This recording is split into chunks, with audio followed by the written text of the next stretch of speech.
Hello, dans cette vidéo, on va apprendre à changer procéduralement les couleurs de notre monde.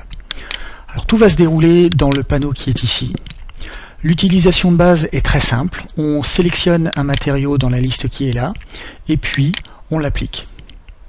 Alors, c'est relativement simple, mais il y a un petit peu plus de choses à dire à cause de ces deux paramètres. Donc on va avoir besoin de comprendre comment les matériaux sont construits dans YAG pour pouvoir comprendre ce que sont ces paramètres. Donc dans YAG, chacun des matériaux est constitué de 3 couches. On va les appeler la couche du haut, la couche du bas et la couche de base ou fondation. Ces 3 couches sont décrites dans cet ordre dans le nom de chacun des matériaux. Donc ici par exemple, la light green grass, c'est-à-dire l'herbe vert clair, va être la couche du haut. La dusty soil, c'est-à-dire la terre poussiéreuse, va être la couche du bas. Et puis les white rock, c'est-à-dire les rochers clairs, vont être la couche de fondation. Donc comme vous pouvez voir, et sans grande surprise, les rochers constituent très souvent la couche de base de nos matériaux. Donc on peut maintenant comprendre ce que sont ces deux paramètres. Le premier ici, c'est la proportion de la couche du haut, et le deuxième, ça va être la proportion de la couche du bas. Donc de la façon dont ça fonctionne, chaque couche a une priorité supérieure à la couche qui est en dessous d'elle.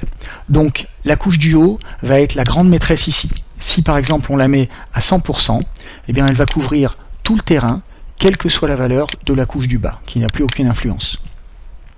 Si à l'inverse on la met à 0, c'est la couche du bas qui va devenir la couche directrice, et donc c'est elle qui va décider de la proportion de rochers et de poussière. En somme, la couche du bas va avoir une influence uniquement dans l'espace laissé libre par la couche du haut. Donc par exemple, on va mettre la couche du haut à 0,1. La couche du bas va déterminer la proportion donc de rochers et de sol uniquement dans l'espace où il n'y a pas d'herbe. Et par exemple, même si je la mets à 100%, eh bien vous voyez qu'elle remplit la totalité de l'espace laissé vacant par l'herbe. Mais la couche du haut, l'herbe, ne sera jamais recouverte.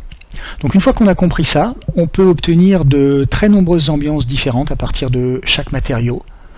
Et au passage, on a de nombreux exemples dans les présélections qui sont là, donc n'hésitez pas à aller les voir. Voilà, je crois que c'est tout pour cette vidéo, ça fait du bien pour une fois d'avoir un tuto un peu court. Donc je vous remercie de l'avoir regardé, et puis j'espère qu'on se voit dans la prochaine. Merci, ciao.